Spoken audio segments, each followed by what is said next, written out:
Raise some Cain. You gotta raise some Cain. In the heartland where the faith runs strong,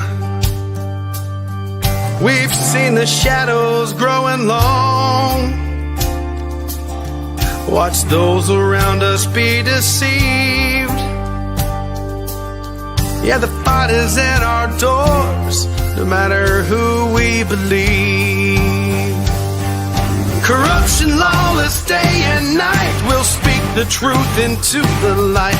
We'll bring the battle, heed the call, watch the whole thing fall.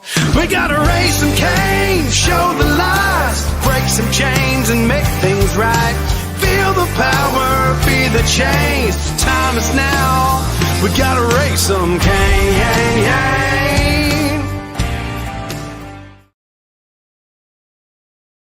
Welcome, Patriots, to another edition of the Raising Cain Show. Tonight we have a special guest, Dory Wiley, an investigator and analyst specializing in political history. We're going to get into some things that are dark parts of American history.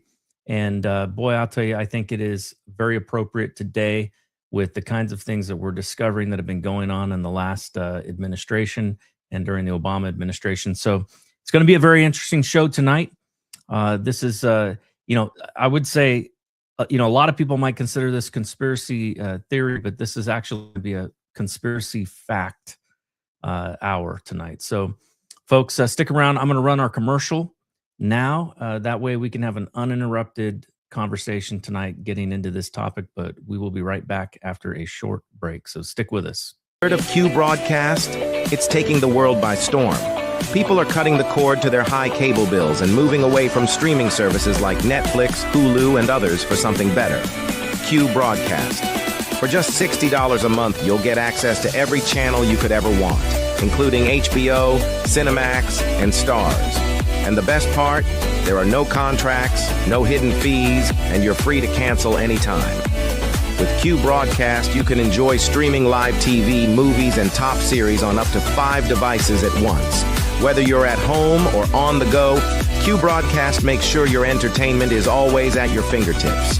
Imagine being able to watch all your favorite channels from anywhere, anytime, without any restrictions. We're talking about thousands of movies, hundreds of TV series, and a huge library of live channels, all in one place. And don't forget video on demand and pay-per-view events. Those are included at no extra cost, so you'll never miss a big event again. Now, take a second and think about your current cable bill. You're probably paying anywhere between $100 and $300 every month, locked into long-term contracts, and hit with surprise rate increases. With Q Broadcast, that's a thing of the past. It's just $60 a month. No contracts, no extra fees, no hidden costs, and no price hikes. Why juggle multiple subscriptions like Netflix, Hulu, and cable when Q Broadcast gives you everything you need in one convenient package? People everywhere are switching to Q Broadcast, saving money and getting more content than ever before. So, what are you waiting for? Click the link in the description and sign up for Q Broadcast today. Just $60 a month, no contracts, no hidden fees. It's time to take control of your entertainment and start streaming smarter.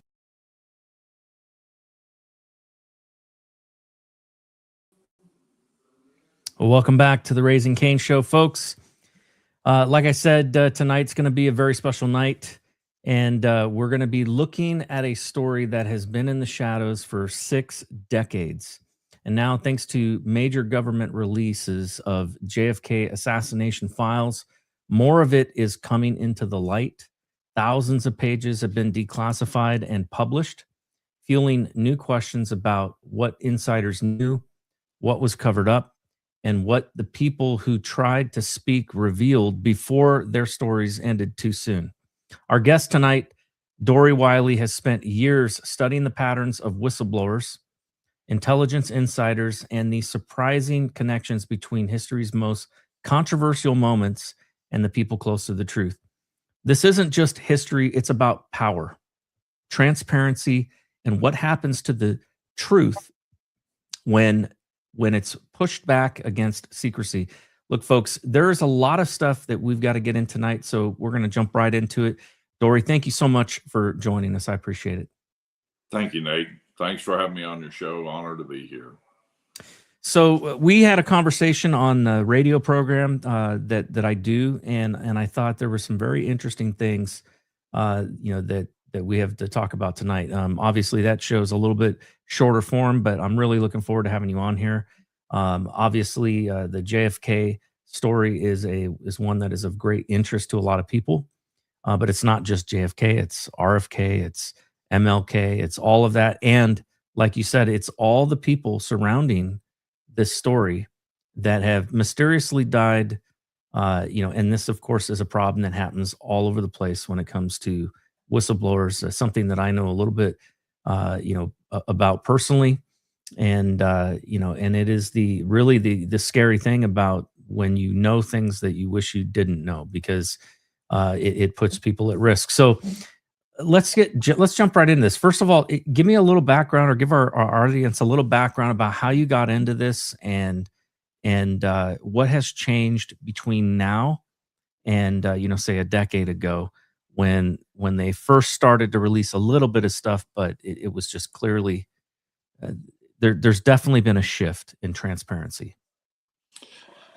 Well, let's start with interest. I first got interested in 1975. I was watching the Geraldo Rivera show, and he put on the Zapruder film for the first time. And watching our president get assassinated in a brutal way, right in front of everyone, as if to make a statement, was not only horrifying, but extreme. I found it extremely offensive as an American. And from then I was hooked. Now, I obviously didn't know at 10 years old what I do now, but that sparked my interest in it. And maybe you could say it was, watching a car wreck, or, a hockey fight or whatever, but it really grabbed me, and I was offended. Who is this guy Oswald? Why would he kill our president? Which is what the narrative was at the time. And the more I dug into it, the more it spiderwebbed, and the story evolved over time. And it always seemed to be changing, and there always seemed to be new revelations, new files coming out. In the 70s, we had the Senate committee headed by Schweiker, and then the church committee, and then the House Select Committee of Assassinations, basically because of the Geraldo Rivera revelation. And then all the way through the 80s, and then the Stones film in the 90s, and the ARRB, and several lawsuits, and there's just always been thousands and thousands of files being released, and they continue to be released, and we continue to find out more and more. But the real summary is it confirms what we've already concluded based off of evidence that we gathered in the 60s, which is there was a conspiracy and the government was involved, and we can prove that Oswald was innocent. And a lot of people find that shocking. But the ones that do typically are people that have not done their work, or they don't want to believe it. And it's amazing how the human capacity to block out truth is there if it's something they don't want to believe. People would rather believe their own narrative, or they would rather not be proven wrong than actually seek the truth. And, I'm no better than anyone else, but I've always been just sort of a facts-based person. Where do the facts go? If they go to Oswald killing the president, great. If they go to a conspiracy, great. If it goes to a foreign government, fine. If Jackie killed him because he was mad at him, then fine. Where do the facts go? Why can't we just go where the facts go, rather than have this constant spin and yarn on things? And I think, with the premise of your show, that's what we find out going on today. And, what the problems we have going on today stem from a lack of accountability and a lack of truth seeking and truth acceptance from what happened with the Kennedy assassination. So one of the things that has puzzled me, and I think probably a lot of Americans, we all have our suspicion as to why, and I've heard multiple theories, but I've worked for the government for pretty much most of my career. I don't now. This is the first time actually. This last year was the first year I've ever not worked for for the federal government. Um, that means that for 29 years, I worked, in some capacity or another, having a top secret clearance, and so I'm very familiar with the laws and the rules and regulations concerning declassification. One of the things that's bothered me about this whole thing is that top secret information is supposed to declassify after 10 years. Why in the heck are we even talking about this long after the JFK assassination? Why did it take up to this long for the bulk of it to get declassified? And why is there still stuff that is classified or redacted in some of these documents? I mean, some of this doesn't make sense even to this day. I mean, I think they've done a good job, at least in getting a lot of this stuff out there, but there's still some stuff that is redacted. What are your thoughts on that? And why do you think that this has been, a closely guarded secret, even amongst both Republicans and Democrats? At the end of Oliver Stone's movie, there's a black screen put up on the movie JFK, where the Warren Commission had said that the files would remain sealed until the year 2039. And there was an uproar, basically because of what you said. Why not? Why can't we declassify it? What are you hiding? What are you hiding? And so the JFK Records Act came out in 1992, and the Assassination Record Review Board was supposed to go through that, and everything was supposed to be released. Okay. And what came out of that is everything's supposed to be released by October of 2017. And then Trump punted. And he said he was talked into it by Mike Pompeo. There's another discussion by Judge Napatino where he said that he told him, well, if you saw what I saw, you wouldn't have released them either. Now, what could that have been? I mean, it certainly wasn't that Oswald saw him.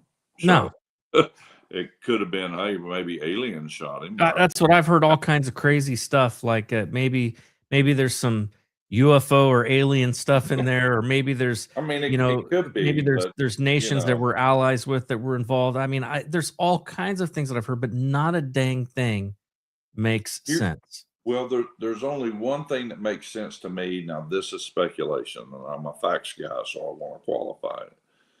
But I think if that is the case, and he saw you, and he said, you saw what I saw, you wouldn't have released it either. It could have been that he was so shocked about how widespread and directed the involvement of the federal government was in taking him out. And listen, that would not surprise me at all, because it makes most sense. Because what we've been able to do with all the releases of the files is move from Oswald, move from a conspiracy, move from just the mob, move from just rogue elements of the CIA and FBI and Intel and Secret Service, all the way up to the Pentagon, all the way up to higher levels. We've been able to put these pieces together and not only get fingerprints on this evidence, but the why. And the why is so important. I think that's part of the problem with some people accepting it. It's like, oh, okay, you may show me all these facts about how the government was involved in the assassination and the cover-up, but the why doesn't make sense to me, so you have to explain that to me. The why is really starting to come into focus. Now, I've done a number of interviews on this show with some pretty notable people regarding the JFK files. I've interviewed James Files. I've interviewed, I can't remember her name, but a former lover of Oswald. Judith Baker. Yes, Judith Baker. I've interviewed a number of other researchers. I've interviewed a man who basically saw the records, on Oswald and his involvement in the military and where he was stationed. I mean, all the things that I've seen, the pieces have come together to paint a very clear picture. And probably the most interesting one, I think, was, and I cannot remember the name of the book, but I had a guest on who had done a lot of research into this book that got released. The CIA basically bought up all the copies of it, but a few copies got out there. And in the back was an appendix that basically had extemporaneous notes by very high level, executive within the CIA at the time, who basically wrote the notes of everything that was going on in the conversations, where they were plotting to kill the president of the United States. And the bottom line is that it was clear that, at least in terms of motive, if this letter is true, and I do believe it is, that it was the military industrial complex that was really behind all of it, that they wanted to go to war with Russia. They wanted a war, and and the president wasn't having it. After the Bay of Pigs incident, he was like, "Nope, we're not doing this." And so they took him out because they wanted to go to war, and eventually they got LBJ to start a war with with Vietnam, and that satisfied them. There's a lot of evidence, I think, that's come out that kind of leads some credence to that story. What's your thoughts on that? And I mean, do you agree with that, or do you disagree with it? What are your thoughts on some of those pieces? Well, what you're talking about is Robert Trumbull Crowley.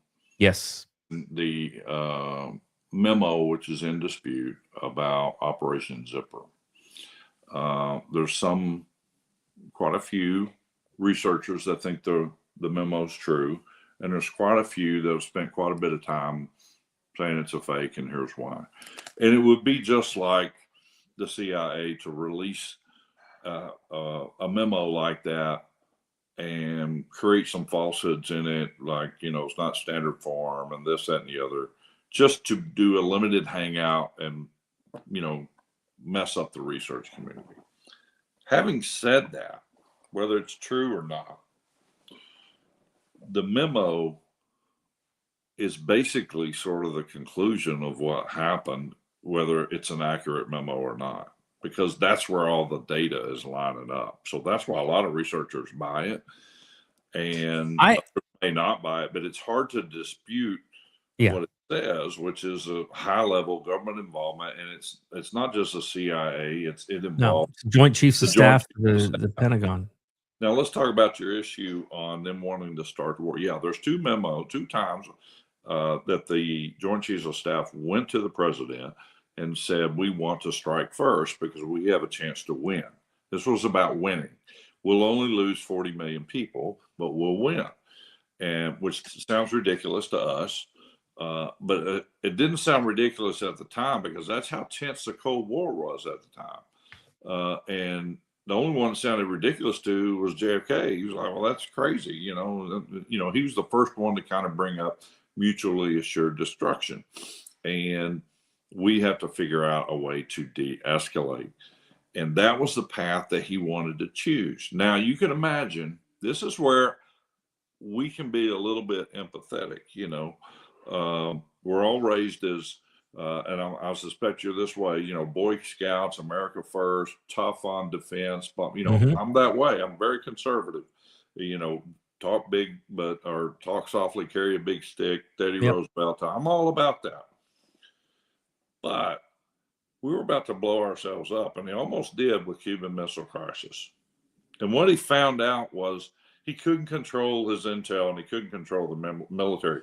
Remember that the decision to go to nuclear war, rested with the military generals and the Joint Chiefs of Staff at the time, not the president.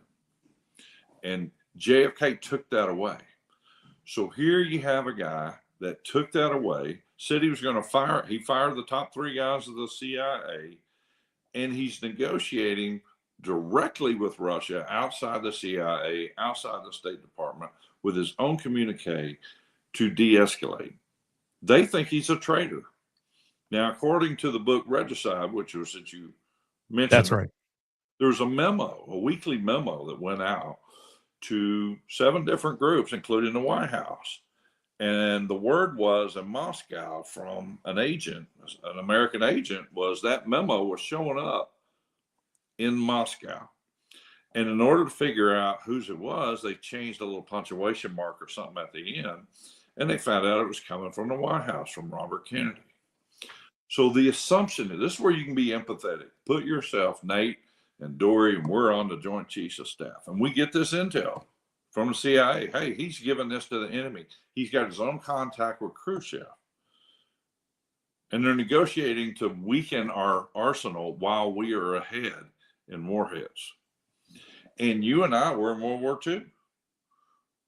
And we killed hundreds of thousands of people with firebombs and whatnot. And I don't begrudge that. We had to nuclear win. weapons even. Yeah, the nuclear weapons. We had to win. I'm not begrudging that. But put yourself in their shoes. Who's your hero? Ike. And he was your president. And now we have Pretty Boy brought in by the mob, bought his way into the White House, sleeping with everything that he can find. Undoubtedly, you know, ties to communists and all of that. Yeah. That a lot of people and he's pulling. So I'm empathetic. Would Nate Cain and Dory Wiley on the Joint Chiefs of Staff stand up to our peers and go, you know what, we're wrong. We should side with this guy. I'd love to think that I would have. I'd love to, but I have the benefit of 63 years later, you know, having more perspective. So there has to be a little bit of empathy for understanding why the Joint Chiefs of Staff were going to take him out. They really thought he was a big threat to the United States. And the person that I thought did the best job of narrating that whole background for understanding was Jim Douglas in his book, JFK and the Unspeakable. And the first, you know, 35% of the book is all about that scenario. And while we kind of know about it, when you put it in perspective in detail and then frame it around the assassination, you start to understand, okay, now I understand why. Now that why doesn't work for all of them. You know, the FBI, J. Edgar Hoover was a mortal enemy and he wanted him to retire and take him out. LBJ, they're trying to arrest him. They've got Don Reynolds testifying against him immediately in the Bobby Baker's scandal. And they've got a whole expose coming out the next week. You know, the mob, you know, they put him in office and then he's trying to take him out. Everyone has different motives and reasons why they probably chipped in, but the whole thing probably doesn't happen like it does without some help from the Joint Chiefs of Staff and their orchestration. You know, the mob cannot do the cover up at Bethesda Naval Hospital and the autopsy. The CIA would even have a difficult time doing that. LBJ would have a difficult time doing that. The FBI would even have a difficult time of doing that. And several FBI guys were testifying, you know, as good witnesses for the information we have that there was a conspiracy to cover up in the hospital. Only the Pentagon could pull that off. Yeah. One of the things that really bothers me, and I agree with you, I think that it's easy to sit in our armchair and basically make judgment on the past, right? And I don't want to be that way. You know, it's the very thing that we see people today who are, you know, judging their elders for, you know, maybe their views on things and where the culture has shifted and changed. But I do see that there are certain moral things that are, you know, that are clearly wrong. And I think assassinating a sitting president is one of those. And even, no matter how much I have disliked, you know, the previous president or Obama, you know, I would never want to see them assassinated, especially by our own government. One of the things that indicates to me, and I really, I'll be honest with you, this is what I find disturbing. It almost appears to me, from what I have been able to, you know, piece together from going back to Kennedy, that at the point that Kennedy was assassinated, it seems like it was the first time, at least that I'm aware of, where our own government was in the position of putting somebody into power that was like their chosen guy, in the sense that they had a VP that could now, you know, basically be controlled, manipulated by them.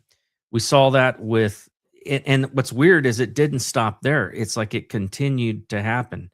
It almost seems like the CIA was directly involved in kind of helping to put, you know, the vice president in position, you know, seat after seat. I mean, one of the things that I was reading about in that that letter, if that letter is true, is that Gerald Ford was directly involved in handling the Warren Commission and the witnesses on the Warren Commission to make sure that everything went according to plan. it would it would indicate. And you had, of course, George Bush Sr., who was director of the CIA, made the VP and then eventually made president. There's just a lot of weird things that kind of happened, along the way, and then it goes all the way up to Trump. It goes to the point of Mike Pence and taking out, really being involved in the takeout of General Flynn as Trump's national security director. And what I find fascinating about that was that the evidence came out that there were people that were part of the deep state that were planted right on, I think, within Mike Pence's wife's security team. It's just so many weird things along the way like that like it's made me go back and look at all the vice presidents and say, okay, which one of these was not somehow tied, to the CIA? See patterns, right? History repeats itself, and so Yeah. it leads you to, at a minimum, speculate, right? How Yeah. many presidents do they control? How many of them do they orchestrate? What elections are they controlling? They can control them in other countries, or they control them here through, Smartmatic in Venezuela and all this fake voting and Yeah. what's going on. So, as an example, when Trump was elected the first time, my wife and I were visiting, and she looked at me and she goes, "Oh my, he wasn't supposed to win, was he?" And I said, "No, he wasn't." Yep. She said, "What do you think they'll kill him?" I said, "No, they won't kill him because they don't want to make him a martyr, And the martyr thing doesn't work too well for him. They'll try to marginalize him. They'll attack him. They'll set him up. They'll do all these kind of things, which is exactly what we saw, right? Yeah. Now, of course, you and I might be, and you've been through your own persecution, but I might be in the fetal position if I went through everything that Trump did. But he has this, ego and narcissism and belief, and he doesn't quit fighting. God bless him. He's like, Yeah. he just doesn't know when to quit. And so God bless him. I think that's awesome. But the rest of us would have cowered in a corner. And so then gets elected again, Well, So when I'm and watching the TV and I see this assassination attempt in Butler, Yep. My wife said, and she goes, "Now what do you think?" And I go, "Well, they're pretty desperate if they're trying now." And of course, I think they saw immediate the for writing me. on the That wall. assassination is immediate. We can tell Yeah. the security breakdown, right, of the Yep. Secret Service. It's the same or worse than what it was in November of 1963. And I've done numerous presentations on comparing the breakdowns on those. But, you can't get to a president unless you can get through to his security. And you just kind of brought that up with other key officials. It's interesting because you're right. When Trump was, when the attempt at assassination was made on him, I remember thinking to myself, because I remember I really saw that there's no chance in hell the Democrats have to win. And in all of this noise being made by the media where they were saying, oh, Kamala was this great candidate and that she was going to do good, or, or Biden was going to win a second term. I mean, I saw first things, I said, there's no way Biden wins a second term. And then when they replaced him with Kamala, I'm like, what were they thinking?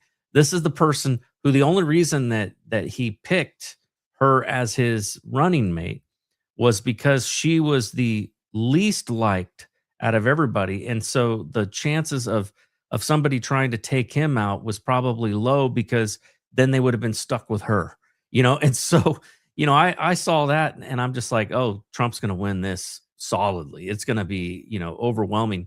And, and then he was, of course, they made the attempted assassination on him. And what's interesting is, you're right, they should not have been able to get to him, right?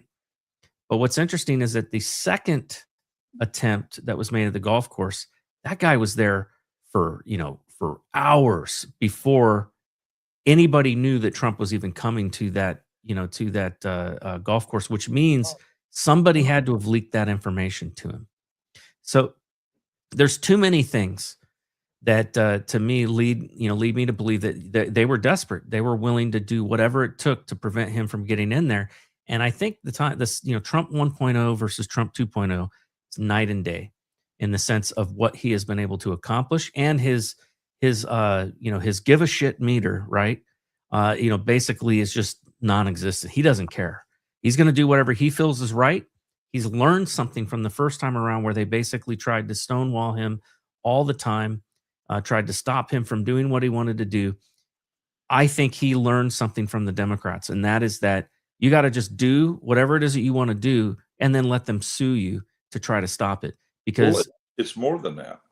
And I've been thinking about this, and it was actually my wife that really kind of pointed it out.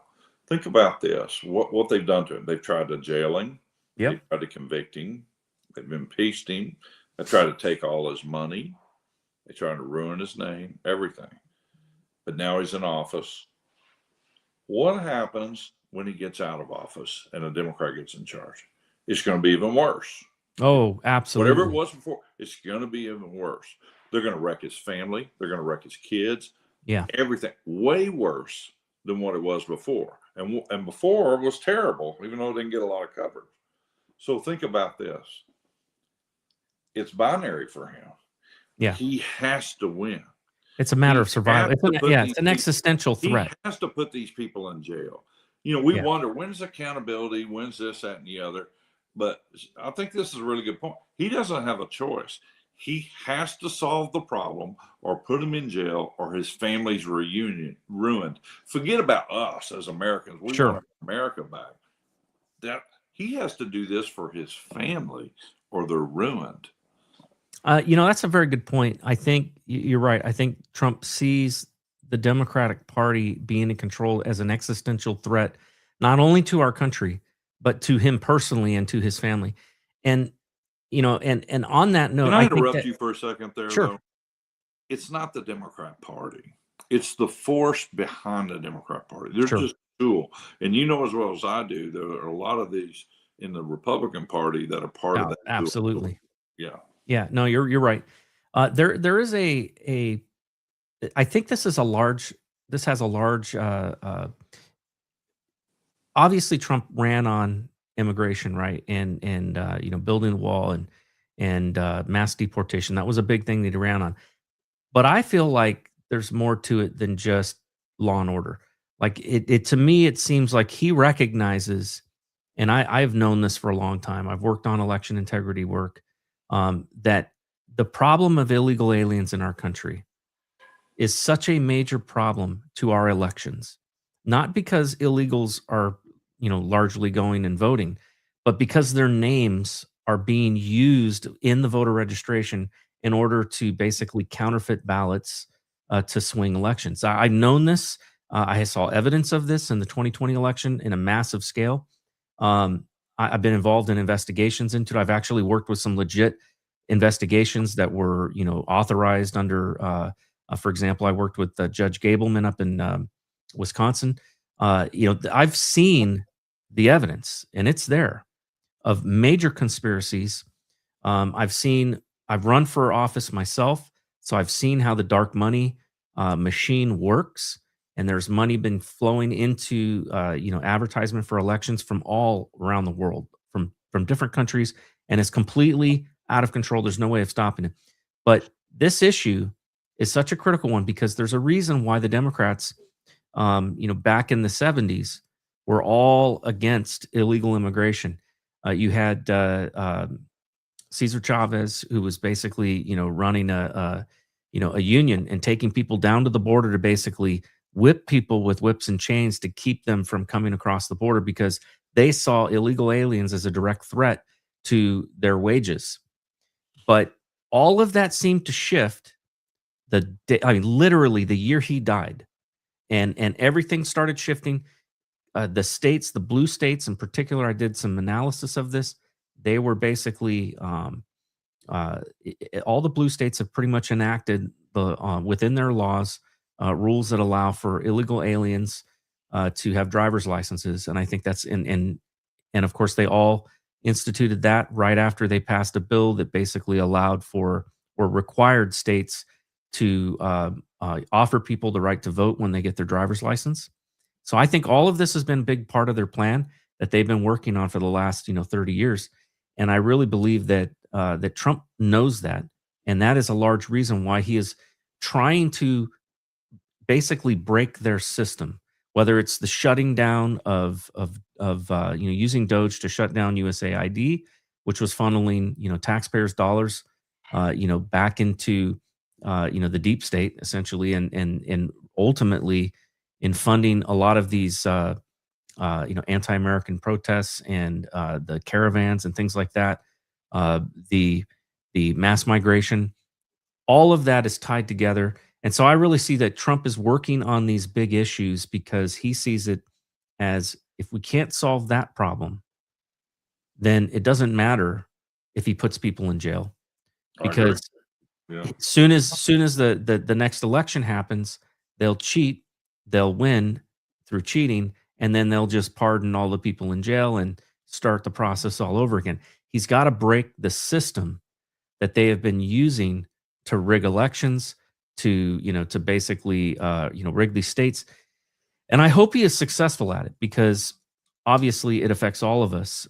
But back to our main discussion, it all ties together in that there has been these deep state actors that have been involved in manipulating things behind the scenes.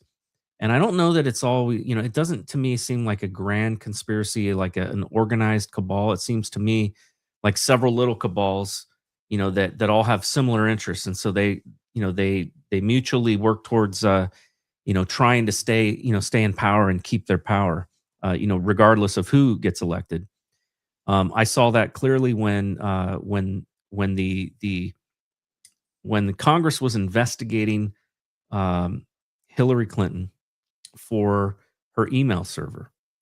There were investigations that they had interviewed several of the people around her, and in those interview notes, and these are public officials. You can go and look this up. It's on the FBI's vault, reading room. In there, they talk about the shadow government. That's the term that is actually used. And they talk about meetings and where they were having in Washington, D.C. They even, named the place where they were meeting to talk about how they could basically stay in control and stay in power. No, and that's been going on a long time. So I thought what was interesting when Doge came out, Elon exposed all this money in NGOs, right? USAID being the number one. Now, USAID was started by John F. Kennedy. And we as researchers knew that as soon as he started that, the CIA took over it and used it as a funding source to funnel projects for money and money launder. And, of course, now they use tons of them and companies and this, that, and the other. So this is not something new. So people look at that and go, oh, my gosh, there's hundreds of billions of dollars flowing through this thing, and they're robbing us blind. This must be a recent phenomenon that's been going on since it opened with John F. Kennedy. And I'll give you an interesting tidbit. Ruth Payne's uncle worked for USAID. Ruth Payne was a CIA agent, who housed the Oswalds in Arlington, Texas. She was from Langley, Virginia, and she used to spend her summers at Allen Dulles' house, who was head of the CIA. Her mother was friends with them. Her mother and dad were involved with the CIA. Her husband was involved with the CIA, and her sister Sylvia was in the CIA. And up until when she died, she continued to say she wasn't with the CIA, but they were even using her in the 90s down in South America to do work for them as well. So it's just a matter of doing your work and going, okay, this has been going on for a long time, and it's going to be very difficult to break. It's probably unlikely to break, and it takes a lot of prayer and divine intervention to make it happen. But it's going to take someone like a Patton, i.e., someone like a Trump, that's fearless and has everything at risk to make it happen, or it won't happen. What do you think is, in the end, do you think that there will be arrests of some of these people? I realize that, there are statute of limitations issues in some cases. I hear people all the time say, oh, they need to go after, the previous administration, or go after, people from the Obama administration.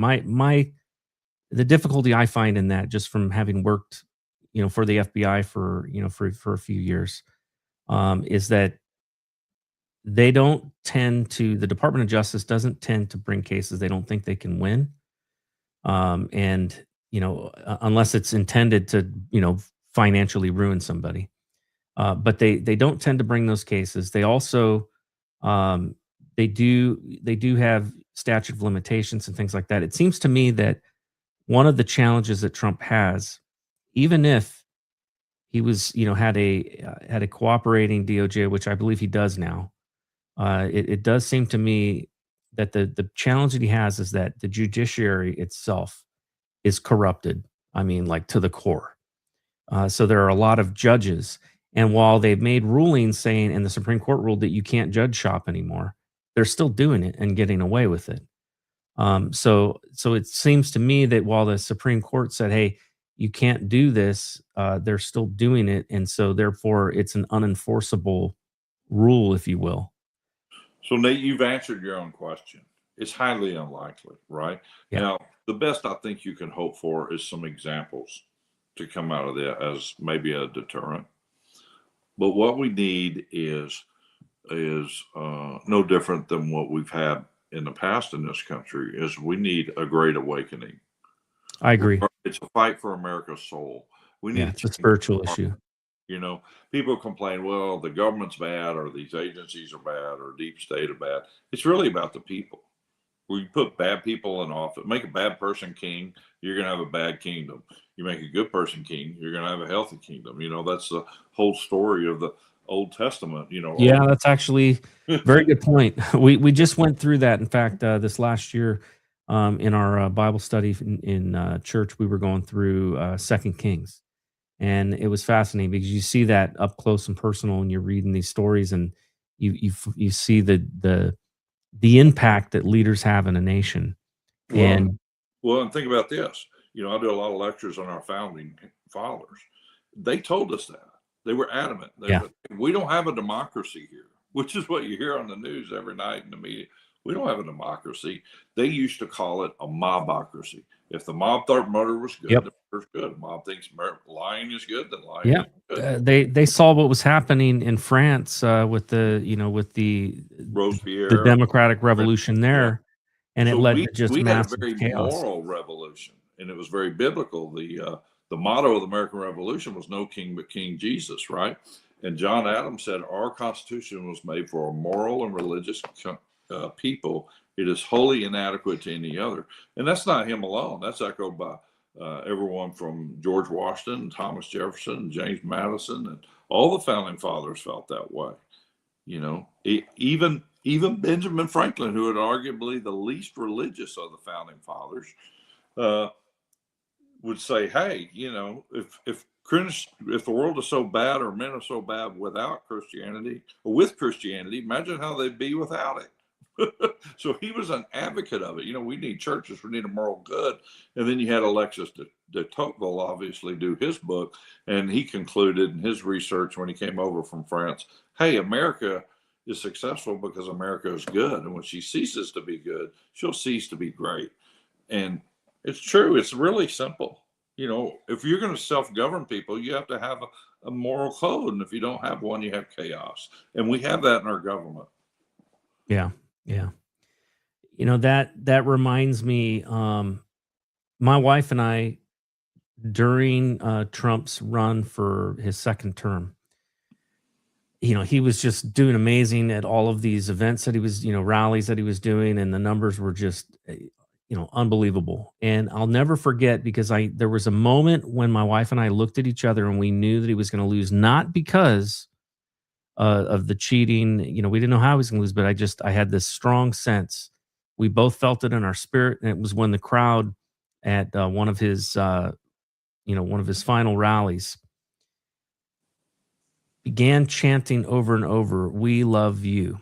We love you." And it almost felt like more than just, excitement about America, but it was like almost worship of Trump.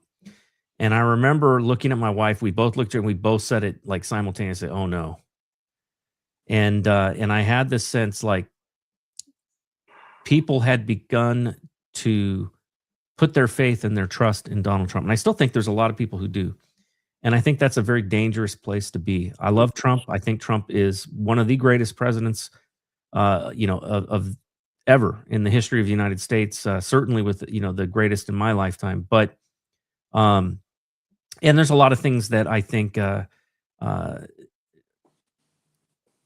that are uncomfortable about the way that he approaches things or talks to people. But I've read his book, The Art of the Deal. I recognize a lot of what he does is specifically designed to create a situation that gives him leverage to win deals. That's why he's doing all this stuff with Greenland right now. It's moving the goalposts where it wasn't even a conversation, but now it's a conversation and people are actually meeting and talking, and so it's Well, you hit a key point. yeah. It's not about Trump. No. Rush Limbaugh, you said this. MAGA is not about Trump. That's where people are mistaken. And they're like, all these people, Trump worshippers, are messed up. There may be some, but no, the movement's not. MAGA would not exist if it were just about Trump. It exists That's right. because of the corruption and the problems we have, and people want change. It's almost revolutionary, right? But we're wanting a peaceful revolution, a peaceful demonstration, something very much like Martin Luther King advocated. And, so every now and then I'll hear from somebody, oh, if Trump fails, I'm so depressed. I'm like, what are you talking about? God's still on his throne. God's That's right. sovereign. Don't worry about it. It'll be fine. I always love to tell this story about John Quincy Adams, who I think was the smartest president we ever had. He was known as the hellhound of slavery. He was in the House of Representatives for 17 years. He never ran. He was just elected after he was president. No one's ever done that. And his speaking ability is incredible. He's known as Old Man Eloquent. And they had the gag rule in the House because he kept bringing up getting rid of slavery. And it was very contentious. So this gag rule was put in place specifically, mainly because of him. He was an old man. You've seen the steps at the Capitol. Every Monday, he would take a big stack of petitions signed and signatures to the speaker's desk and put them on the desk to try to get rid of the gag rule. Well, one morning, he's doing this, and a reporter says, "Hey, Mr. President, what are you doing?" He goes, "What are you talking about?" He says, "Why are you putting this petition up on the speaker's desk? They're not going to get rid of the gag rule." And he looks at him kind of condescendingly, and he says, "Duty is ours, results are God's." And that's what we got to remember. And you're doing that. You're doing your duty right now. You're putting it out. What God does with that, that's his problem. It's That's true. vanity. It is absolute vanity to assume anything else, that it should affect our belief system or this, that, and the other, be depressed. That's a lack of faith. Well, it's interesting because I think after 4 years of Biden, I think there was a lot of distress. I think there was a lot of people who had given up hope, in man, which is exactly what needed to happen, because I started seeing people turning to God, praying and asking for God to save our country. And I think that is why Trump won his second time. I think that the reason he was able to get in and overcome all of the cheating was largely due to the prayers and the shifting of the nation's moral center. And I think that's where we are today. But we've got to keep that up. And, I was reminded of this the other day. It's like, even when it comes to our own personal lives and the personal struggles that we deal with, whether it's finances or, whether it's whatever, it's funny when you're in a 9-to-5 job and you're a salaried individual, it's easy to just, kind of think that, you don't really think about God in relation to, the income that you have. When you're a farmer, you think about it all the time, especially if you're a farmer that doesn't rely on irrigation, but relies on rain. I remember talking to a farmer once, and I remember him explaining that to me, that's why farmers are old timer farmers at least are so spiritually minded, because I'm very familiar with that. I grew up in a cotton farming community, and I started working cotton fields when I was in the 4th grade. And because they depend on God. And you're totally dependent on. And I have shifted from a salaried position to a position that is salary plus commission in my job now. I'm doing sales, inside sales with cybersecurity, and there are so many things that are completely out of my control. I could be the best person at my job, and it doesn't matter if things don't work in a certain way. There's so many moving pieces, procurement, things like that, because I deal with the public sector. So it's challenging, but it's made me much more reliant upon God and trusting in Him, for my daily, needs and sustenance. So I think that that's an important piece of all of this that we have to keep in mind. And you're right. There might be corruption. There may be a deep state. There may be challenges on the that are going on right now. But if our eyes and our focus are on those things instead of on God, we're going to miss the mark, and we're gonna feel that sense of despair and hopelessness, because we can't ever, there's no point in ever putting our faith in our own abilities or our own capabilities or in mankind and at all. I mean, really, where our faith needs to be is in God, because all of that and it doesn't matter how bad it gets. You're right. God is always on the throne. I think it's a very good point. I'm glad that you brought that up. You bet. You bet. Well, do you want to hit up some of these interesting deaths associated? I do. So I'm glad we talked a little bit about the JFK stuff and all of that, but the reality is that a lot of people have talked about that. One of the things that intrigued me and why I wanted to have you on for a long form interview was we had some conversations, off the air, surrounding all of the people who have died suspiciously, that were whistleblowers or insiders or investigators that were looking into these things, or that were, investigating documents and things like that. Talk about some of that, and I'm just going to hand it over to you and let you kind of go into Sure.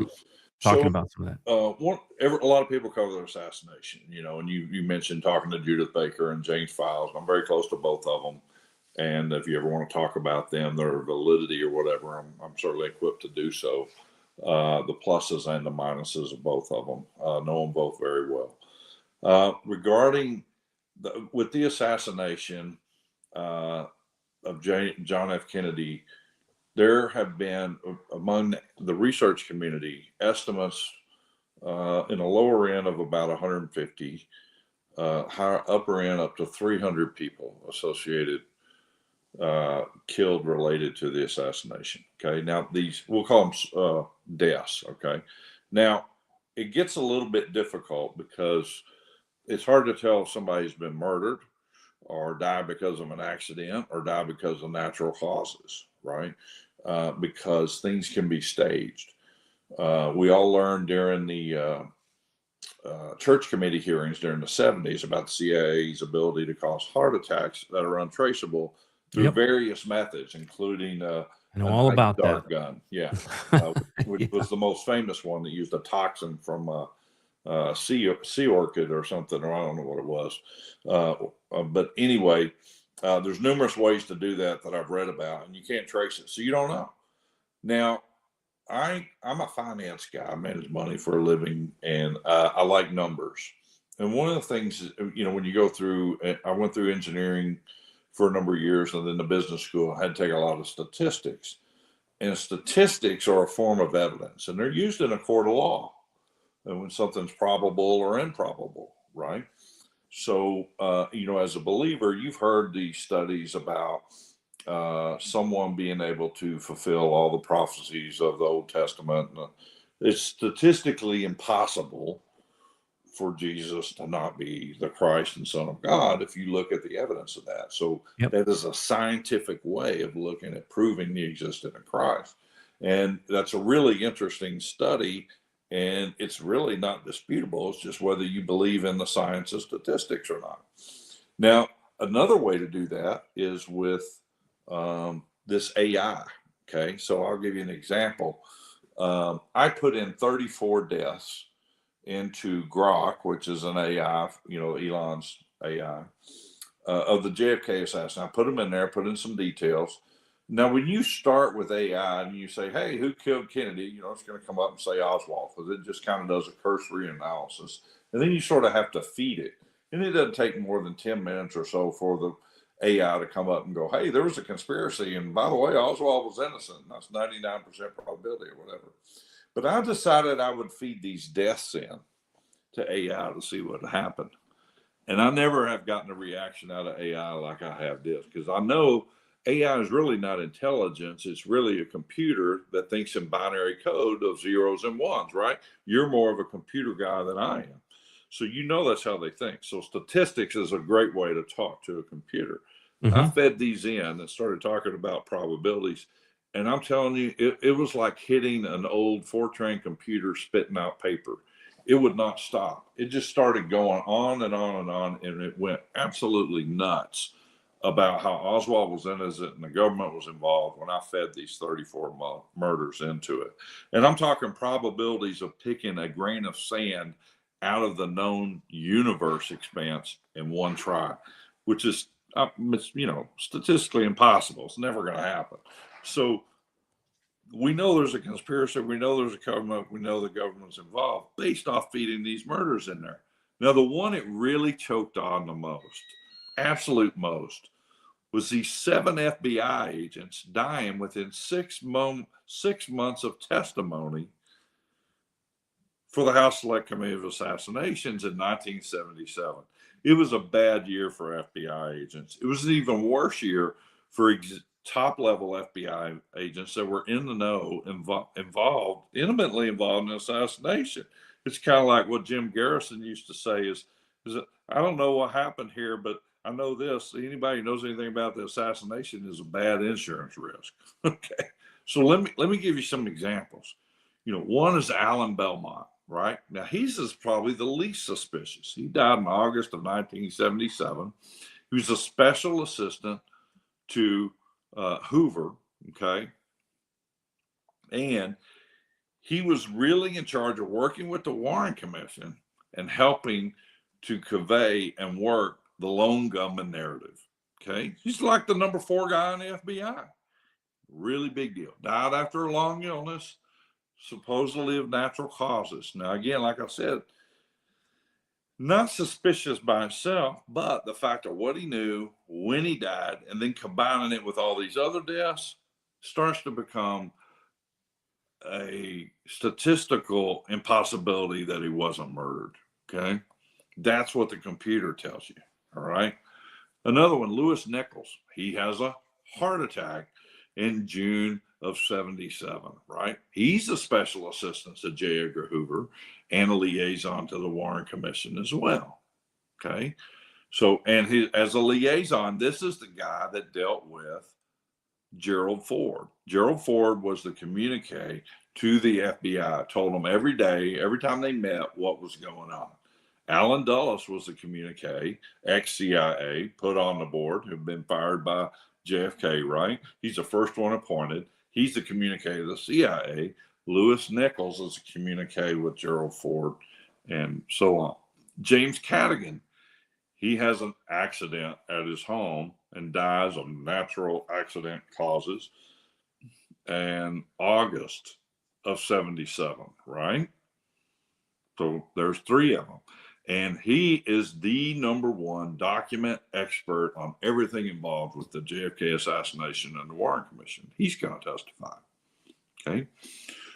Regis Kennedy, he dies in June of 77. He has a heart attack. He's in New Orleans, and he's in charge of all the relationship with the mob, the expertise on Carlos Marcello, etc. And he dies the very day he is to be interviewed about Oswald. Oops, has a heart attack the very day. Donald Kalar, he has a heart attack in October of 77. He is the number 1 fingerprint guy, chemist. And he is the one that's to testify how they got this mysterious palm print, right? Remember the palm print that shows up at the funeral home in Fort Worth after Oswald is dead? We've got the guy on record. His name's Paul Grudy at the Miller Funeral Home. He's testified that the FBI came in, pushed him out of the way while Oswald's laying there dead. And he goes back in there and they had taken a gun in there, and he's covered in all this black ink, and he had a hard time getting it all off. Okay. He's got to testify for that. Dies right beforehand, right? J.M. English, another heart attack, right? In October of 77, he's head of the forensics lab that did all the testing on the rifle and the bullets and the pistol, and would have to testify about the provenance of all the evidence that came up, or lack thereof, right? Because it was all questionable. And then lastly, we have Bill Sullivan, the #2 guy in the FBI, head of all of counterintelligence, all espionage, all the spying, head of COINTELPRO, which was disinformation on Martin Luther King and everyone. He has a break. I don't know if you know about this, but he has a big break and big fight with J. Edgar Hoover. And Victor Marchetti is testifying, hey, this guy's going to go public and do a tell-all. He's going to spill all the beans. Well, he dies in a hunting accident on November 9th, 1977. And he predicted his death. He told his family and friends, he goes, hey, I'm going to get killed, and they're going to make it look like an accident. And I promise you, A, I didn't commit suicide, and B, it wasn't an accident. Okay. And what happened is some guy shoots him close to his home and says, oh, I thought he was a deer, and he gets probation. Okay. That reminds me of Virginia Guffrey, and her talking about that she was not suicidal, and then next thing you know, she's found dead due to supposedly suicide. Absolutely. And there's tons of that. And that goes on with numerous CIA agents as well. The most ridiculous one I can think about is, what was the guy's name? John Paisley. He is shot in the head behind the left ear. He's right-handed, right? Okay. And he has diving weights attached to him and thrown in the river. And he's found a week later, and they ruled it a suicide. And said he got in the river with the gun, attached weights to himself, and shot himself like that.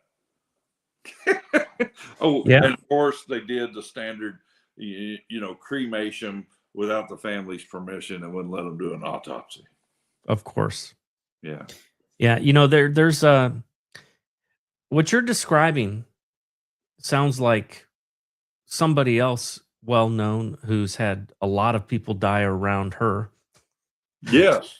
And I think, what's that body count up to? 26, 27, 30, whatever it is. We got 150 to 300. And so I tell people, I come home a lot, and my wife's watching all these murder trials just nonstop, and I talk to a lot of fellows who say their wives watch this stuff.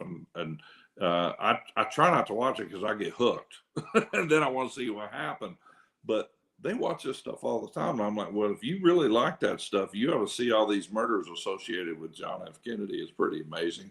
But yeah, I got hooked on that in the 90s with all the body count, the Clinton body count. And, it's, go with, if you're worried about whether you feel like believe what you do because you're anti this or anti that or pro this or whatever, you're worried about your biases, use statistics. I'll tell you, I almost ended up on that list at least 3 times.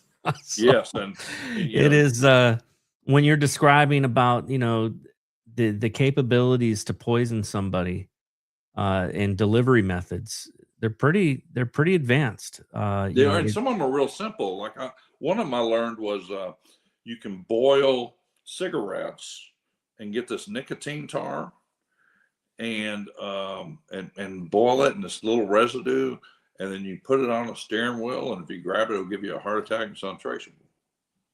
And I thought, good gosh. Yeah. Well, because when somebody has a heart attack, very few people are going to do, they're not going to go and do a full-blown blood panel looking for, every substance that's in there. So they're going to assume, it'd be difficult to tell. And then what are you going to do? Come back and go, okay, he was murdered by, how are you going to figure out who did it? Yep. Yeah. No, it's a scary business being a whistleblower or being in the know on something that you shouldn't be. I want to applaud you for that, and I want to speak up. It's easy for us out here as citizens to kind of go, hey, these people in the government need to stand up. They need to stand up to Jim Comey and the FBI and these people that are misleading them and whatever. I had a friend in New York. I was And I'm like, how can you work for that organization? Aren't you upset? And he goes, hey, if I quit, they win. I'm not going to quit. And so, but it does take a lot of courage. You know, you got your family at risk, your means, and this, that, and the other. But I just am really admirable about you and other whistleblowers, because if they take the time to think about, you know what, I'm in this position for a reason, and I can either stand up and do the right thing or not the right thing, and that is for all eternity. I agree. That's the main. It's either recognizing what I stand for, my religion, and those guys that died on the battlefield, so I can make this decision, or I can not do it. And I know it's difficult, but we need more people to stand up. The thing that was motivating me and what really drove me to make those decisions was the fact that I believe that someday I'm going to stand before my maker. And I don't want him to say to me, hey, I put you at the FBI. I exposed you to be able to see these things and you did nothing about it. I want to hear, well done, my good and faithful servant. Keep telling that message, because there's so many people that need that. And it's not just in government, it's in everyday business and life. Yeah. We're all faced with those decisions every day. And as Americans, we need to be doing the right thing. Yep. And there was another thing too that I think was kind of really a story that really kind of put things in perspective for me. For one, he got me through it, and he protected me. I believe saved my life on numerous occasions, probably more than I'm even aware of. I'm only aware of 3 incidences. But he got us through financially when, you know, that shouldn't have happened. I mean, there was miraculous things that took place. But there's another story that really kind of hit home for me, and it's one that a lot of people that have ever taken, you know, Sunday school probably know. And that's the story of Shadrach, Meshach, and Abednego. And what was unique in their experience was, and for those that are listening that don't know the story, it's a Bible story where there were 3 Jews who were, I think they were in Babylon or maybe Assyria. I can't remember which Babylon, country. Nebuchadnezzar. Yeah, but they were, because it was King Nebuchadnezzar, basically had told them that they needed to bow down and worship an idol of him whenever music was played, and they refused to do so because it was against their religion. And the king really didn't want to kill them. These guys were good at, doing whatever they did for, his kingdom. They were officials of some sort. But they said something to the king, which I thought was interesting. They said, "We're not going to bow down and worship your idol." They said, "And you can throw us into the fire, but our God will save us. But even if he doesn't, we still will not bow down to your idol." And I think that's the kind of attitude that God wants from us. That's the kind of grit, excuse me, that I think that he is looking for today amongst his people. He wants people who are going to be willing to do the right thing, even if it doesn't turn out well for them. And, that there's a greater plan that maybe we don't understand. And well, I like you that you said that, because let me kind of relate to something that I'll speak about in some churches and stuff. I'll tell people, I'll say, hey, I got news for you today. God is not a Democrat. A lot of them start laughing. I go, and guess what? He's not a Republican either. Mm-hmm. Now I've got some news for you to think about.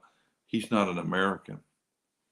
And, no one did, next to Paul spreading the gospel, the United States has been a tool for him to spread the gospel throughout the world. The minute it is not useful for him, He'll get rid of it. He'll get rid of it. So this country was founded to use as a tool to spread the gospel. Otherwise, it has no use to him. And if we are not willing to take the example of Shadrach, Meshach, and Abednego and stand up for him, we're done. Yep, absolutely.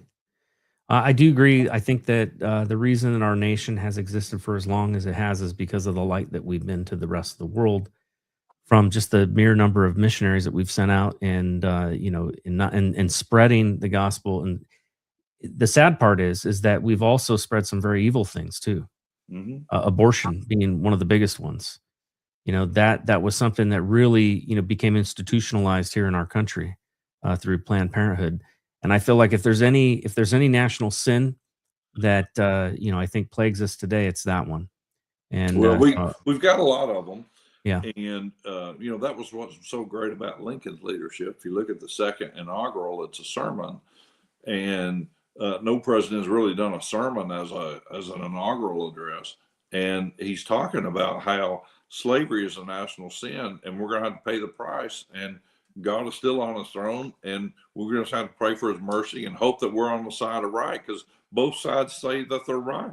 And all these issues we have today, we have people, doing the same thing, invoking the same God, invoking the same Jesus, and they're all saying they're the same right. But everyone can't, somebody's wrong. And we need to be concerned about being on God's side rather than our side and making sure we're doing the right thing. Yep, without a doubt.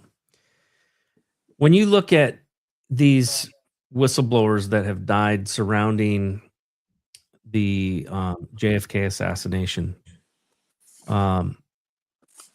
what strikes me about it is the pattern.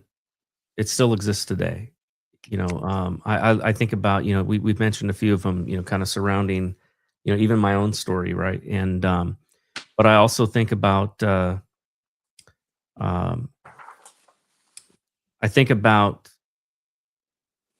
number of whistleblowers who have died surrounding different events and, suicides, things that don't make sense, FBI agents, people who have been in the know of certain information.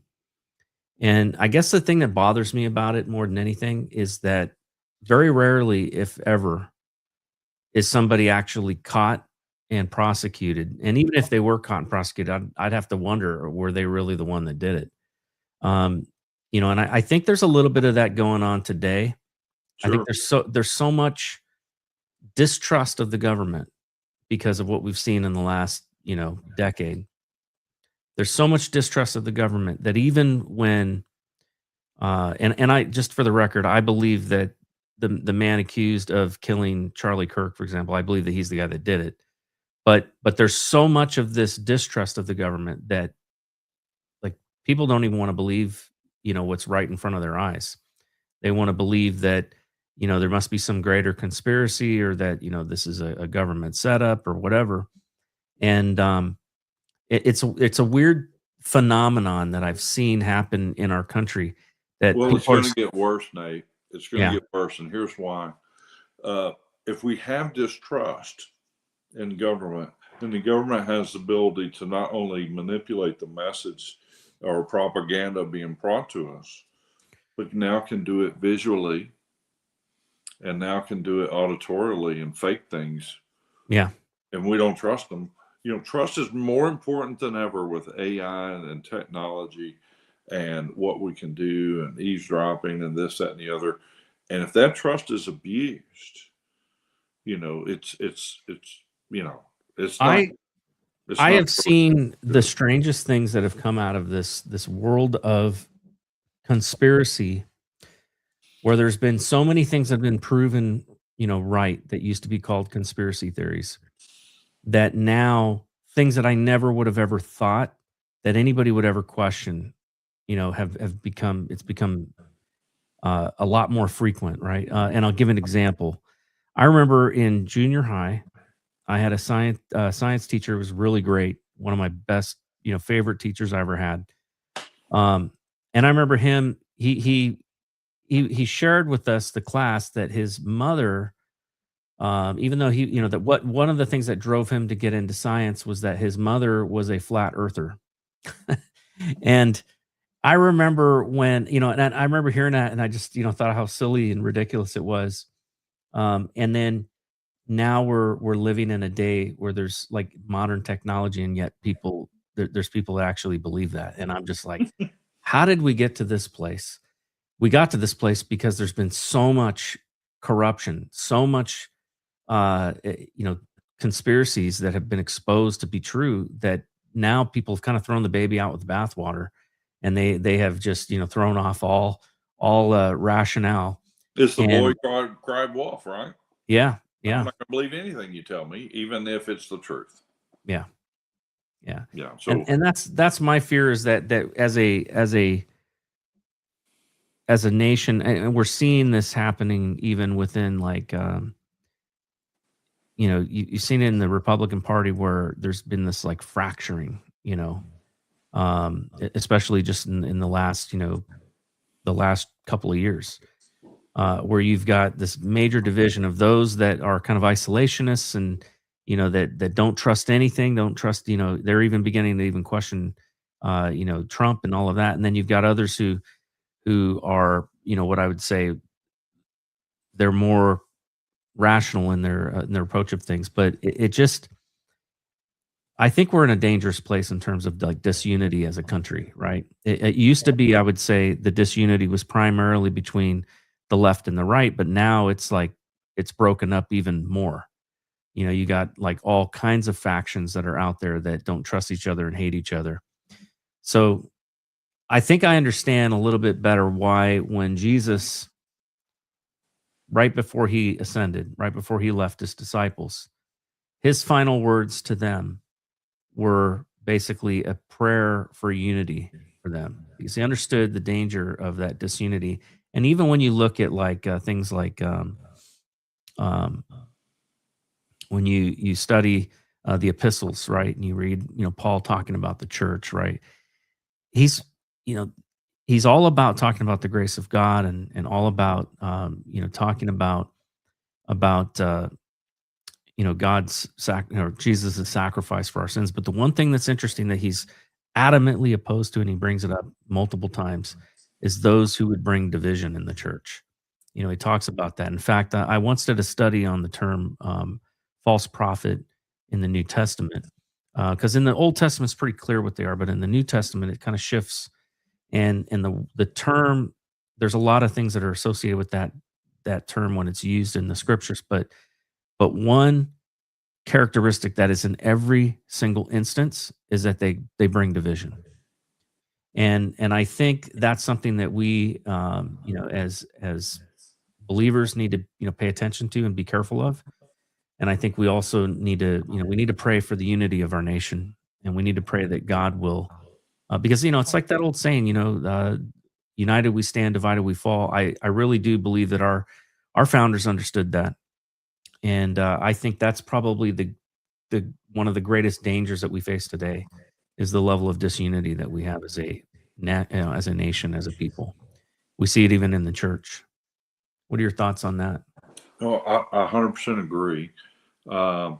We start with truth, and everything evolves from that. And truth is not situational truth. It's not how you see it. It's not how I see it. It is biblical truth. It is real. What is real? If this is a pen, it's not a pencil. It's not a piece of paper. It's not a rock. It's a pen. It's not how you see it.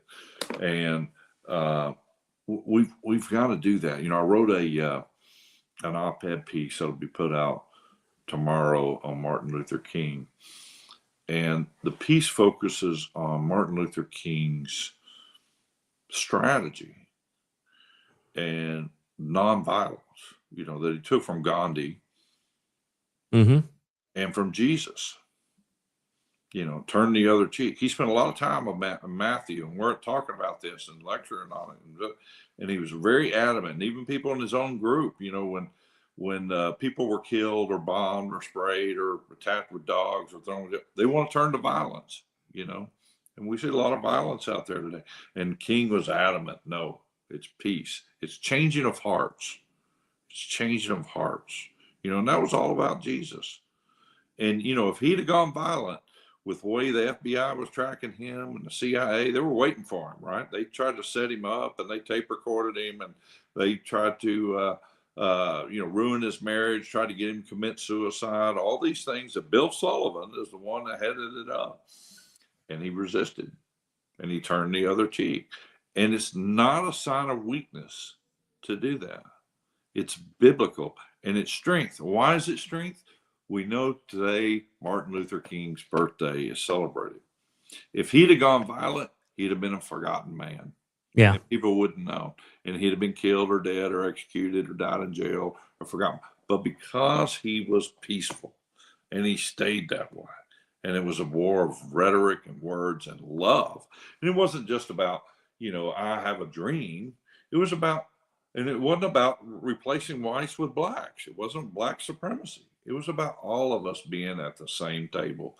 And his words and message have been so twisted up compared to what it should be today. It's nonviolent and it's equality. And we need to not be divisive, but sit at the same table. We're all Americans.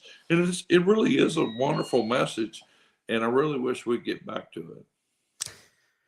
Yeah, I agree.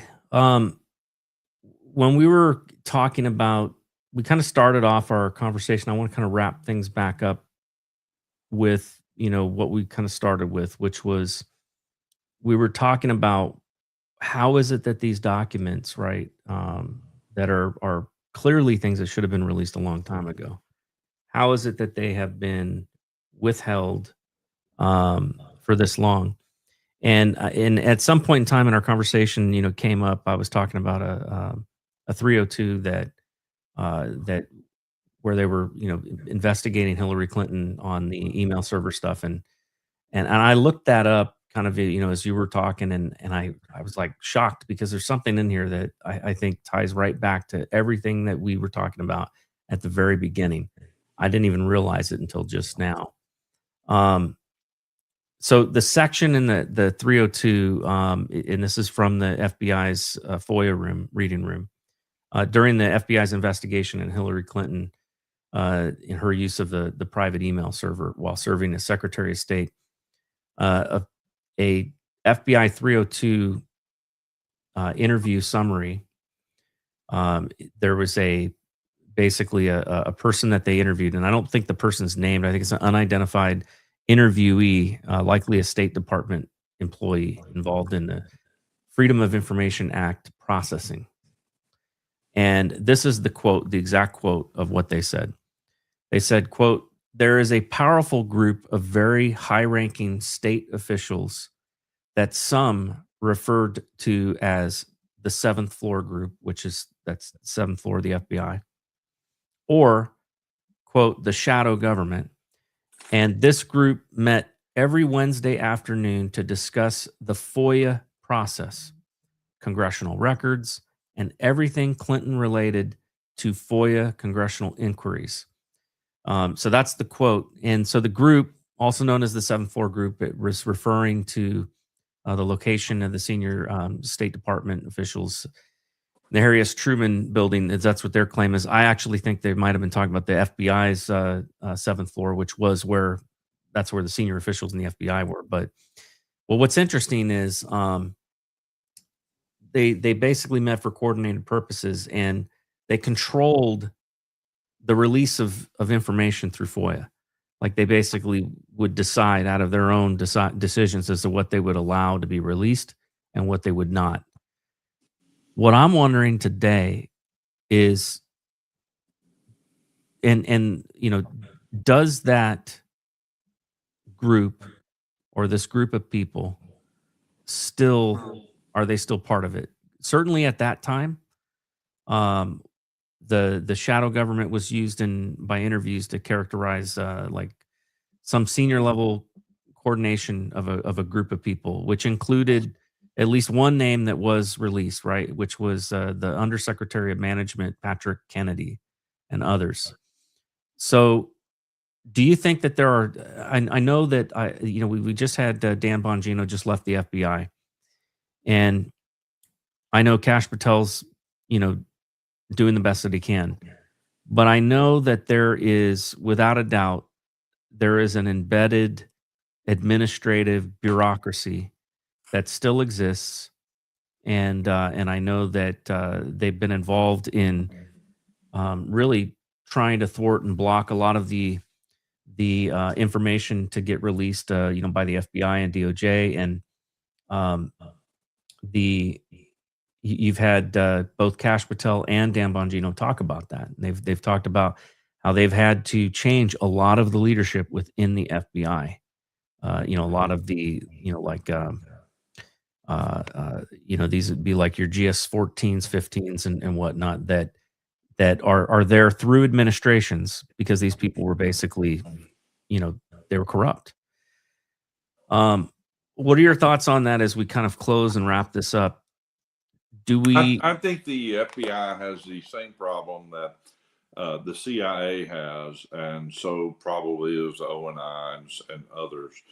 They have divisions that are unaccountable even to the head of the FBI or to the administration. I think this exists in most of the agencies, probably in the Department of Justice, probably AG's office.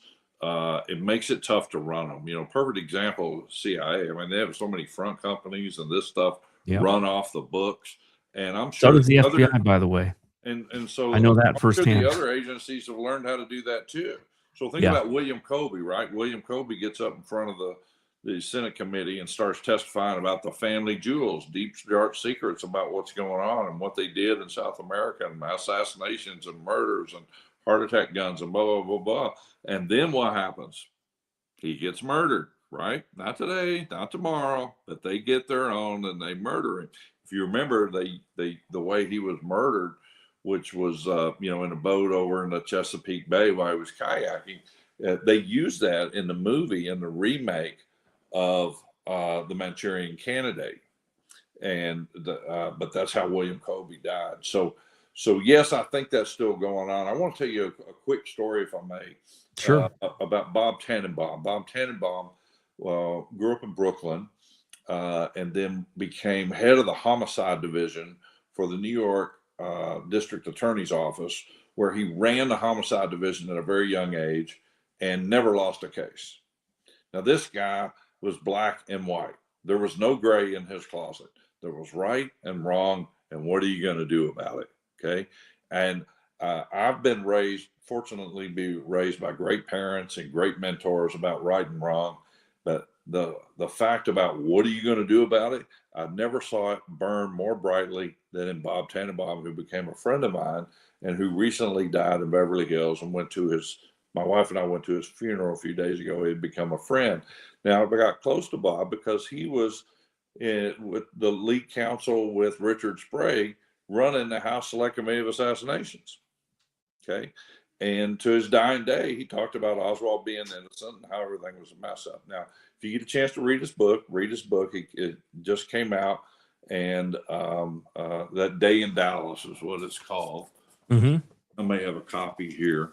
But anyway, one of the things I'll talk about with Bob is, the committee turned them loose, and then they very quickly started to undermine them. They weren't paying their salaries. They weren't giving them franking privileges. The long distance calls were revoked.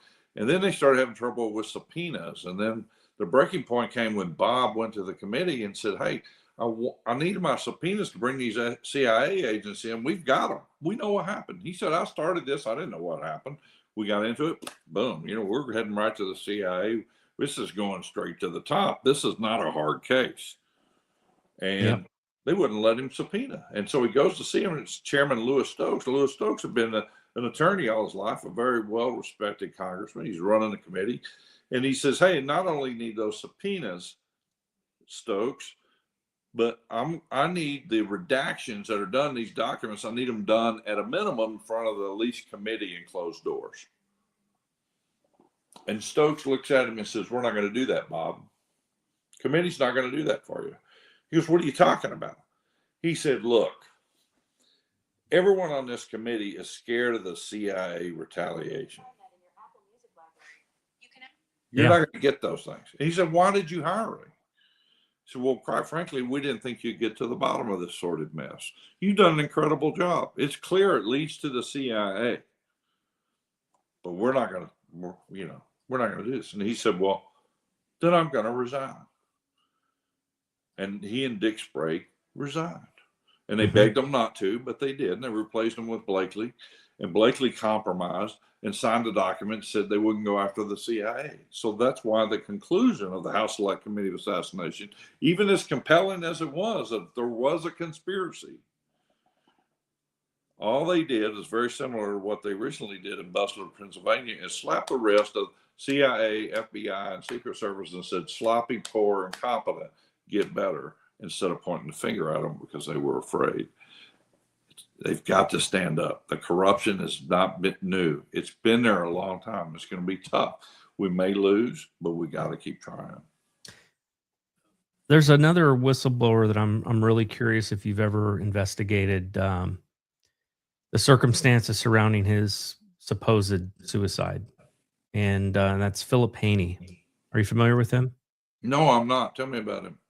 So Philip Haney was a whistleblower during the Obama administration. He was one of the charter members of the Department of Homeland Security. And he had developed a database that basically had, like, a lot of the Muslim Brotherhood members in it and people who were donating to it, and this, information that was being gathered. And the moment that Obama got into office, he had that database deleted and wiped. And so Philip Haney came forward and basically exposed that as a whistleblower. And he was in his, I think he was like 60 something years old, but was a devout Christian. He was, getting married. He had all the reasons to live. He was, getting his old job back under I think the Trump administration. This was during Trump's first term. And all of a sudden, he ends up being found dead at a park and ride with a single bullet wound to the chest, a suicide note, and it's just like everybody that knew him was like, there's no way this guy was a Sunday school teacher. He was a devout Christian. There's no way he would ever commit suicide, let alone, he had everything going for him. But I want to say it was Louis Gohmert, I think, that testified or went up and made a comment. I guess he was good friends with him, and he went up and I'm pretty sure it was on the congressional record because I thought he did it within Congress. But he talked about how Philip Haney had contacted him and told him that if something happened to him, that he had, and it looked like a suicide, that he did not kill himself, that he was in the midst of getting ready to publish a book that was going to expose more stuff on Obama. And he had it on a thumb drive hanging around his neck that was apparently missing when they found his body. And I think I'm pretty sure it was Louis Gohmert that he believed that this was a murder. I think also a representative, Steve King, was a friend of his, had spoken about this. So, but to me, that's a case that has just disturbed me to no end. And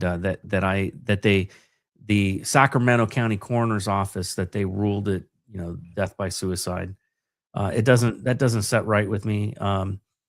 Look, I like Kash Patel and Dan Bongino, but Epstein killing himself, that doesn't set right with me either.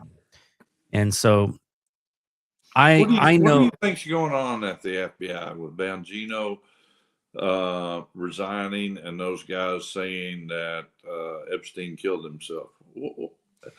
What's strange? We know he didn't kill himself. No, what's strange to me is with Bongino is that happened like within weeks of him starting, right?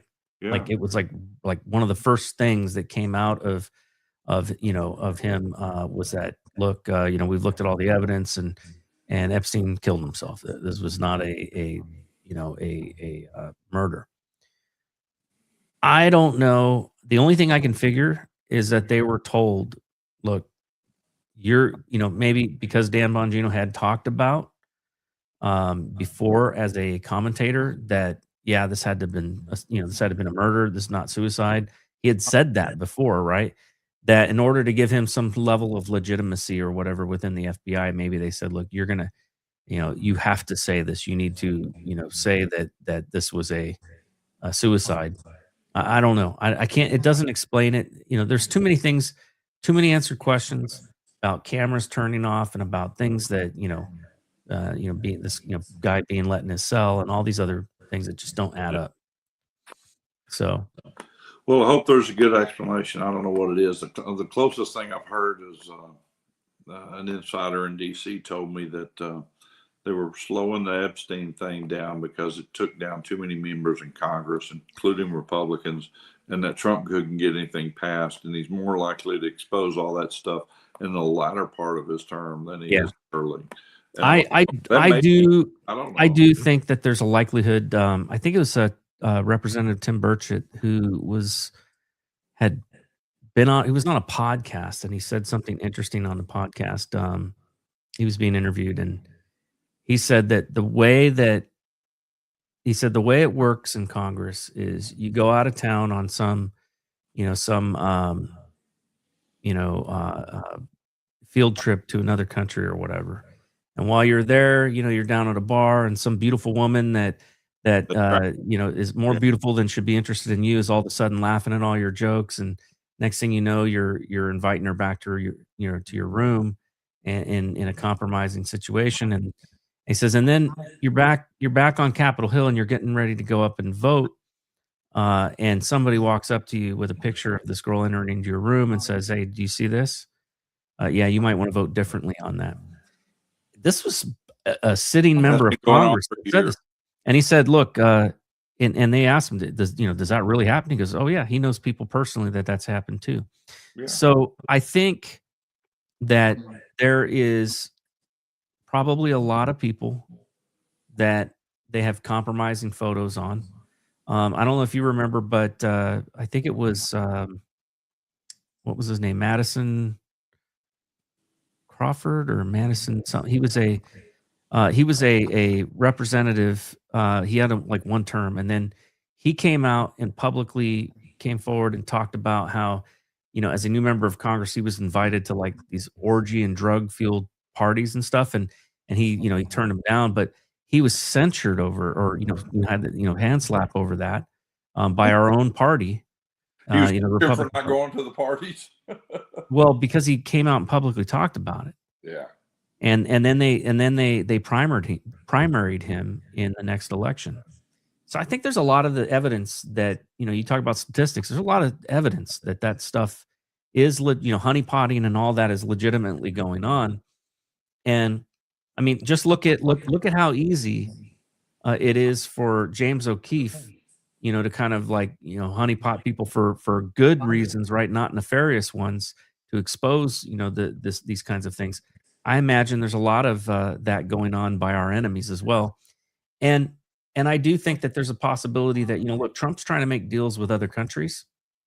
Maybe there's some world leaders that he doesn't want to mess up those deals that he's trying to make that are going to ultimately, look, yeah, maybe it'll satisfy, the curiosity of an American citizen, but ultimately it's not going to be something that benefits the United States in the long run and ultimately helps to give, greater stability to our country. So I think there's probably a number of reasons why that stuff has been held back. And I wonder if that's maybe some of the reasons why the JFK files, there's still some files that are redacted. I wonder if that's why the 9/11 Commission files have been, overclassified and not redacted, because there's information of people who knew or had involvement or had intelligence that didn't do anything about it, and it could damage relationships, in these international relations. There's a lot of possibilities of why some of these things haven't been released. But I think, to be honest with you, I think in some ways we got to know the truth, and they need to just give the information and let the chips fall where they may. That's the way I am. So, well, I got to tell you, it's been a pleasure talking with you and going through this stuff. Dory, I always like to offer my guests, kind of like the last word. We've talked about a lot of things. We've gotten into a lot of different subjects in this conversation, more than I was even expecting to. But what do you want people to take away from our conversation? What's most important to you in that regard? I think the most important thing is don't be disheartened. Don't be disillusioned by what happens with men. You're always going to be disappointed. Same way with government. Don't be disheartened, disillusioned.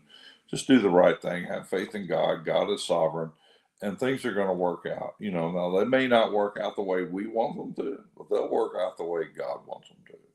Yeah. And they all don't always work out the way we want them to in our timeline. sometimes there are other things that have to come about, for reasons we don't understand. Yeah, John Quincy Adams never got to see the slaves free, but God took care of it. That's right. That's right. Well, Dory, thank you so much for sharing your information, your thoughts on this stuff. Is there a place where people can follow you, or are you on social media? What's the best way for people to get in touch with you?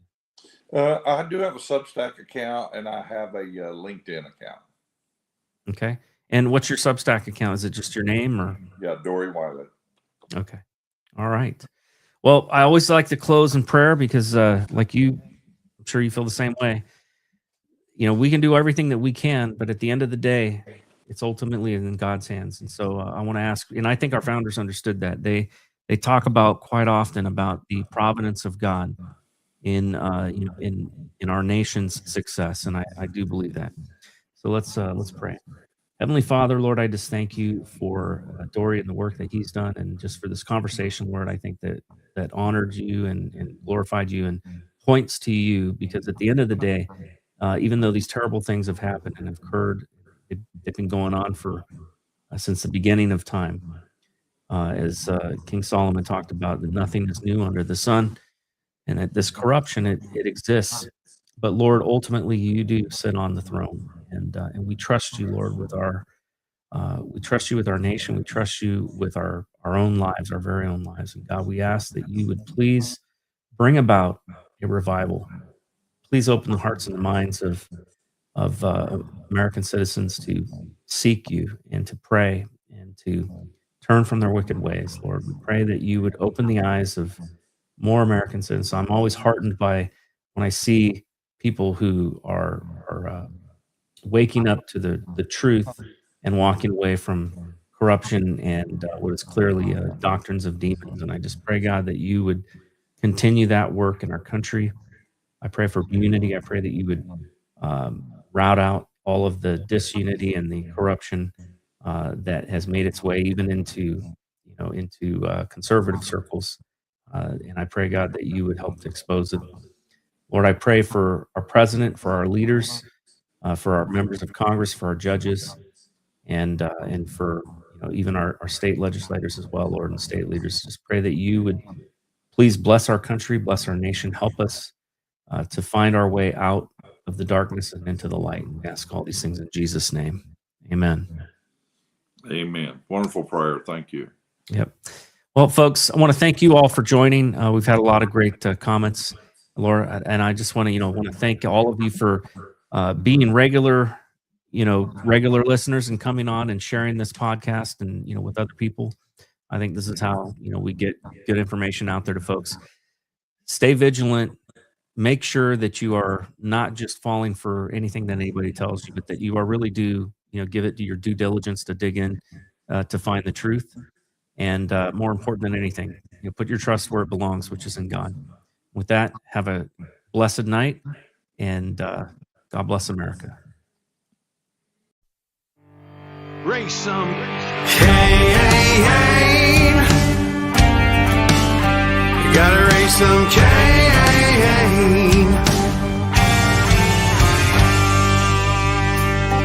In the heartland where the faith runs strong, we've seen the shadows growing long. Watch those around us be deceived. Yeah, the fight is at our doors, no matter who we believe. Corruption, lawless day and night, we'll speak the truth into the light. We'll bring the battle, heed the call, watch the whole thing fall.